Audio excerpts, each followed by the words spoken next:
तो दोस्तों आज की पहली बड़ी खबर में जान लेते हैं क्या देश भर में कोरोना संक्रमण के ताजा हालात। देश में पहली बार एक दिन में 29,000 से ज्यादा कोरोना के मामले, संक्रमितों की संख्या 9,37,000 से अधिक। जी हम बात करें कि चीन के वुहान से शुरू हुआ कोरोना वायरस का कहर देश भर में दिन पर दिन बढ़ता ही जा रहा है और अब ये 9,37,000 का आंकड़ा पार कर चुका है। कोविड-19 इंडियन ऑर्गेनाइजेशन के मुताबिक देश में कोरोना के अब तक के 9,37,625 केस दर्ज हो चुके हैं, जिनमें से 5,93,088 लोग ठीक भी हो चुके हैं। हालांकि इनमें से 24,315 लोगों की जान भी गई है। देश में अभी तक के 3,19,770 एक्टिव केस हैं और इसी तरह महाराष्ट्र में 24 घंटे में 6,741 नए मामले सामने आने के बाद से कुल मरीजों की संख्या 2,67,665 हो गई है। वहीं अगली खबर निकल कर आई। राहुल गांधी ने कहा कि भारत हर जगह ताकत और सम्मान खो रहा है, सरकार को पता नहीं है कि करना क्या है।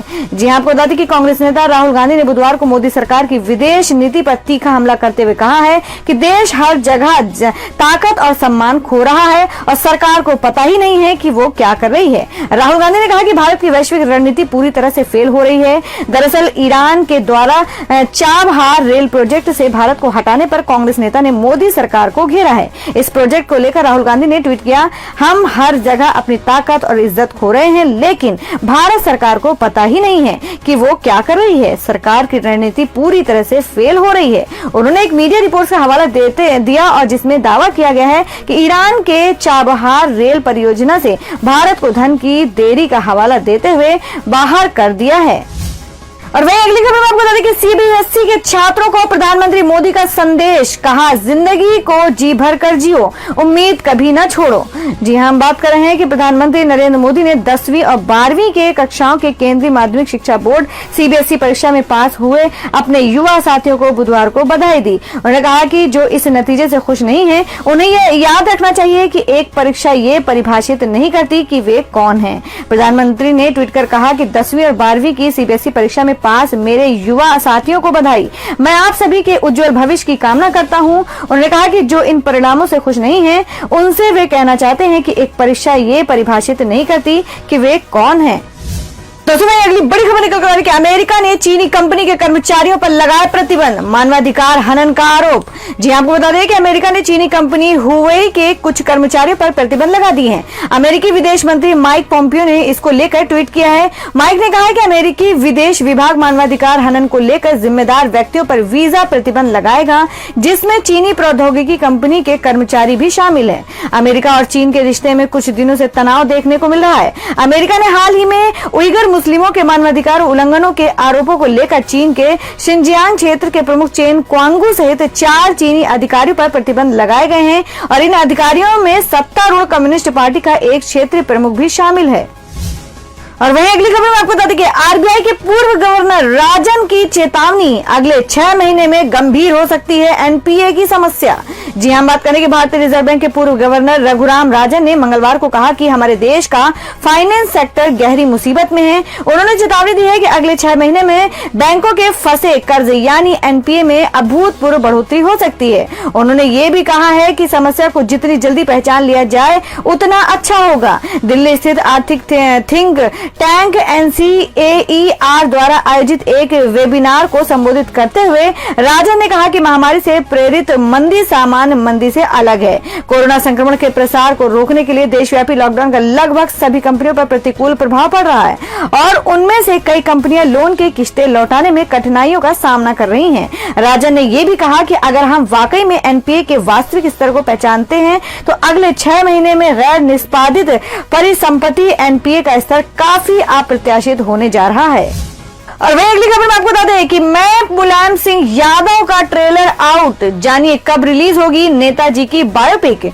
जी हम बात करें कि समाजवादी पार्टी के संरक्षक मुलायम सिंह यादव की बायोपिक में मैं मुलायम सिंह यादव का ट्रेलर रिलीज हो गया है। हाल ही में इस फिल्म का पोस्टर रिलीज किया गया था और ये फिल्म 2 अक्टूबर को रिलीज होगी। इस फिल्म में अमित सेठी, मिमो चक्रवर्ती, गोविंद नामदेव, मुकेश तिवारी, जरीना वहाब और सुप्रिया कार्निक नजर आएंगे। फिल्म का निर्देशन सुमेंदु राज घोष ने किया है और ये फिल्म मुलायम सिंह यादव के राजनीतिक जीवन पर आधारित है।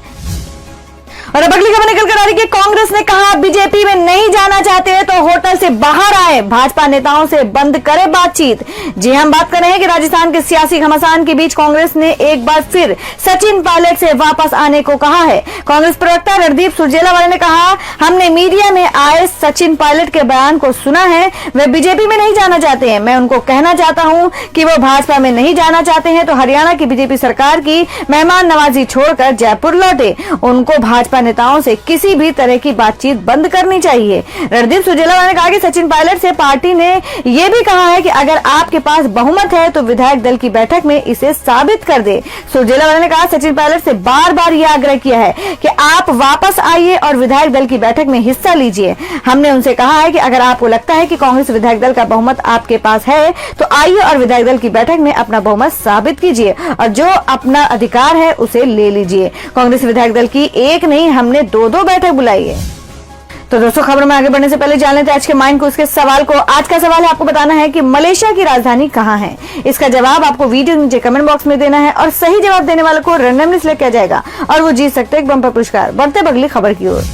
और अब अगली खबर में आपको बता दें कि कोरोना टेस्ट कराने से रेखा का इनकार, बंगले को सैनिटाइज करने के लिए अधिकारी खटखटा रहे हैं दरवाजा। जी हां, आपको बता दें कि बॉलीवुड की वेटरन एक्टर रेखा के बांद्रा स्थित बंगले को सील कर दिया गया है। रेखा के आलिशान बंगले सी स्प्रिंग का सिक्योरिटी गार्ड शनिवार को कोविड-19 पॉजिटिव आया था। इसके बाद 4 और लोग कोरोना वायरस से पॉजिटिव आए हैं, लेकिन इसके बाद भी रेखा ने अपना कोविड टेस्ट कराने से इनकार कर दिया है। और सिर्फ इतना ही नहीं, 65 साल की रेखा ने मुंबई म्युनिसिपल कॉर्पोरेशन बीएमसी के अधिकारियों को भी अपना बंगला सैनिटाइज करने से रोक दिया है। बीएमसी ने अभिनेत्री रेखा का बंगला सील कर दिया है और उनके घर के बाहर कंटेनमेंट जोन का बोर्ड लगा दिया है। वेबसाइट बॉलीवुड लाइव की तरफ से बताया गया है कि रेखा बीएमसी अधिकारियों को अपने घर के अंदर नहीं आने दे रही है। अधिकारी लगातार उनके घर का दरवाजा खटखटा रहे हैं मगर कोई भी दरवाजा नहीं खोल रहा है। जब उनकी मैनेजर फरजाना से बीएमसी ने कांटेक्ट किया तो फरजाना ने पहले जवाब दिया कि जरूरी प्रक्रिया को पूरा करने से पहले उन्हें एक बार कॉल करें। फरजाना ने कहा कि आप नंबर ले लीजिए, मुझे कॉल करिए और फिर हम आपसे बात करेंगे। केंद्र और राज्य सरकार की तरफ से नई गाइडलाइंस जारी होने के बाद भी बीएमसी के एच वेस्ट वार्ड के chief medical officer CMO Sanjay Phude ने रेखा का सम्मान करते हुए उन्हें कॉल किया। और वही अगली खबर में आपको बता दें कि पायलट पर गहलोत का हमला, बोले अच्छी अंग्रेजी बोलने और स्मार्ट दिखने से नहीं होता कुछ, कमिटमेंट मायने रखता है। जी हम बात करें कि राजस्थान में राजनीतिक संकट अभी थमा नहीं है, अब गेंद सचिन पायलट के पाले में है। मंगलवार को उप मुख्यमंत्री और प्रदेश कांग्रेस अध्यक्ष पद से हटाए जाने के बाद पायलट अब अपने अगले कदम का ऐलान कर सकते हैं। उनके बीजेपी में भी जाने की अटकलें हैं, लेकिन फिलहाल पायलट ने ऐसी अटकलों को नकार दिया है। और इस बीच मुख्यमंत्री अशोक गहलोत ने तल्ख तेवर अपनाते हुए सचिन पायलट पर हमला बोला है। गहलोत ने कहा कि राजनीति में लड़ाई विचारधारा की लड़ाई होती है, लेकिन विपक्ष के साथ मिलकर हाथ ट्रेंडिंग की जा रही है। और रात को 2 बजे लोगों को रवाना किया जा रहा था। हमारे पीसीसी चीफ खुद ही डील कर रहे थे। गहलोत ने कहा कि सोने की छुरी पेट में खाने के लिए नहीं होती। गहलोत ने साफ शब्दों में कहा कि केवल अच्छी अंग्रेजी बोलना, अच्छे बयान देना और स्मार्ट दिखने से कुछ नहीं होता। आपके दिल में क्या है, देश के लिए आपके कमिटमेंट क्या है, ये सब देखा जाता है। अशोक गहलोत ने मीडिया को संबोधित करते हुए कहा कि नई पीढ़ी जो आई है हम उनको प्यार करते हैं, आने वाला कल उनका है। हमारी जो 40 साल पुरानी लीडरशिप है उसकी रगड़ाई हुई थी, हम आज भी जिंदा हैं। सोनिया गांधी, राहुल गांधी और अशोक गहलोत सब नई पीढ़ी को पसंद करते हैं। इनकी रगड़ाई नहीं हुई थी, केंद्र में मंत्री बन गए। अगर रगड़ाई हुई होती तो और अच्छा काम करते। तो दोस्तों, आप लोगों को क्या लगता है, जिस तरीके से कांग्रेस पार्टी ने सचिन पायलट को अपनी पार्टी से बर्खास्त कर दिया है, सारे पदों से बर्खास्त कर दिया है, तो क्या कांग्रेस के लिए ये क्या सही साबित हो सकता है या फिर पार्टी को नुकसान हो सकता है? आप अपना सुझाव कमेंट बॉक्स में जरूर दें। बढ़ते अगली खबर की ओर। और वही अगली खबर बता दें कि सीएम गहलोत पर पायलट का तंज, कहा उनके बूथ पर भी नहीं जीती कांग्रेस से, यही है उनका अनुभव। जी आपको बता दें कि कांग्रेस से साइडलाइन होने के बाद सचिन पायलट ने मुख्यमंत्री अशोक गहलोत के राजनीतिक अनुभव पर भी सवाल उठा दिए हैं। उनका दावा है कि 2018 में उन्हीं की वजह से राजस्थान में कांग्रेस सत्ता में वापसी कर सकी, लेकिन फिर उनकी जगह अशोक गहलोत को ये कहकर मुख्यमंत्री बनाया गया क्योंकि उनका तजुर्बा ज्यादा है। लेकिन अब पायलट ने उनके उसी तजुर्बे पर यह कहकर सवाल उठाया है कि जब गहलोत में अपने बूथ पर भी पार्टी को जिताने की हैसियत नहीं है तो फिर ऐसा अनुभव किस काम का। उन्होंने 2003 से 2019 के चुनावों का हवाला देकर बताया कि जब जब पार्टी ने गहलोत पर भरोसा किया है उन्होंने कांग्रेस का बेड़ा ही गर्क किया है। और वहीं अगली खबर निकल कर आ रही कि सस्पेंड होने के बाद बोले संजय झा, मेरी निष्ठा कांग्रेस की विचारधारा के प्रति किसी परिवार से नहीं। जी आपको बता दें कि राजस्थान में जारी सियासी तूफान की चपेट में अब कांग्रेस नेता और पूर्व प्रवक्ता संजय झा भी आ गए हैं। कांग्रेस ने उन्हें पार्टी विरोधी गतिविधियों और अनुशासनहीनता के आरोप में पार्टी से निलंबित कर दिया है। संजय झा ने पार्टी के आलाकमान के इस फैसले को दुर्भाग्यपूर्ण और शर्मनाक बताया। साथ ही उन्होंने कांग्रेस अध्यक्ष सोनिया गांधी से इस फैसले की वजह पूछी है। पार्टी से निलंबित होने के बाद संजय झा ने गांधी परिवार पर निशाना साधा है। संजय झा ने अपने ट्वीट में लिखा कि मेरी निष्ठा कांग्रेस की विचारधारा के प्रति है, किसी व्यक्ति या परिवार से नहीं है। बता दें कि संजय झा ने सचिन पायलट के पक्ष में कई ट्वीट किए थे, जिसके बाद आज दोपहर पार्टी ने संजय झा को निलंबित कर दिया था। और वहीं अगली खबर में आपको बता दें कि अपने कुछ कर्मचारियों को 5 साल के लिए बिना वेतन के छुट्टी पर भेजेगी एयर इंडिया।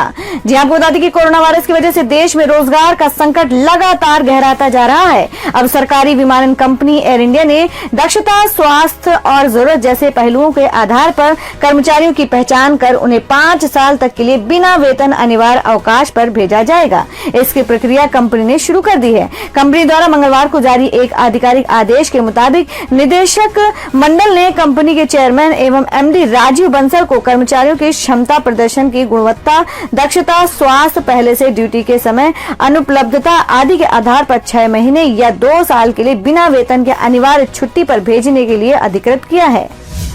तो दोस्तों, खबरों में आगे बढ़ने से पहले एक बार फिर से आपको याद दिला दें कि अगर आपने अभी तक हमारे वीडियो को लाइक नहीं किया तो जल्दी से वीडियो को लाइक कर दें, क्योंकि आपका एक लाइक हमारे लिए बहुत ही महत्वपूर्ण होता है। और अगर आप हमारे चैनल पर नए हैं तो चैनल को जरूर सब्सक्राइब कर लें और बेल के बटन को भी जरूर हिट कर दें। और हमारी पूरी न्यूज को जानने के लिए वीडियो को लास्ट तक जरूर देखें। बढ़ते हैं अगली खबर की ओर। और वही अगली बड़ी खबर निकल कर आ रही है, अमेरिका की चीन से बड़ी रार, ट्रंप ने खत्म किया हांगकांग का विशेष दर्जा, नहीं होगा कोई विशेष बर्ताव। जी आपको बता दें कि हांगकांग के मुद्दे पर चीन और अमेरिका के बीच लगातार तनाव और दूरियां बढ़ती जा रही हैं। अमेरिकी राष्ट्रपति डोनाल्ड ट्रंप ने चीन द्वारा हांगकांग में नया कानून लागू किए जाने के बाद उसको दिया गया विशेष दर्जा खत्म कर दिया है। उन्होंने प्रेस कॉन्फ्रेंस ट्रंप ने खुद को चीन के प्रति सबसे सख्त अमेरिकी राष्ट्रपति बताया है। उन्होंने कहा कि अब अमेरिका हांगकांग के साथ भी उसकी तरह से पेश आएगा जैसे वो चीन के साथ पेश आता है। उसे कोई विशेष अधिकार नहीं दिया जाएगा, ना ही आर्थिक रूप से उसके साथ कोई अलग बर्ताव किया जाएगा।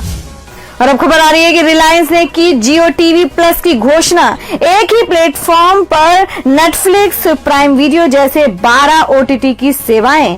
जी आपको बता दें कि रिलायंस ने एजीएम में बुधवार को जियो टीवी प्लस की घोषणा की, जिसके जरिए ग्राहकों को एक ही प्लेटफॉर्म पर 12 ग्लोबल ओटीटी का लाभ मिल सकेगा। सिर्फ एक साइन इन से user Netflix, Amazon Prime, Disney, Hotstar, Voot आदि का लुत्फ उठा सकेंगे। अभी इन्हें देखने के लिए यूजर्स को अलग अलग एप्स या फिर वेबसाइट डाउनलोड लॉग इन करनी पड़ती है। कंपनी ने बताया कि इसके अलावा जो ओटीटी इन 12 सेवाओं में शामिल है उसके नाम Jio Cinema, Sony Liv, YouTube, Eros Now आदि हैं। इससे प्रतीत होता है कि कंपनी ने यूजर्स पर अलग अलग ऐप्स डाउनलोड करने का आने वाला बोझ हल्का किया है। अब आसानी से यूजर ओटीटी पर अपना मनपसंद का कंटेंट देख सकते हैं। और दोस्तों, मैं अगली खबर में जान लेते हैं क्या है देश भर में मौसम के ताजा हालात। उत्तर से लेकर दक्षिण तक बारिश का कहर, असम में बाढ़ का तांडव, आईएमडी ने यहां जारी किया अलर्ट। जी आपको बता दें कि भारतीय मौसम विभाग ने अपने ताजा अपडेट में कहा है कि आज और कल यूपी समेत देश के कई राज्यों में भारी बारिश संभव है, इसलिए उसने यहां अलर्ट जारी किया है। विभाग के मुताबिक अगले कुछ घंटों के दौरान पश्चिम बंगाल, सिक्किम, बिहार, असम, कोंकण, गोवा, तमिलनाडु, आंध्र प्रदेश, ओडिशा के उत्तरी तटीय भागों, अंडमान व निकोबार में भारी बारिश की आशंका है।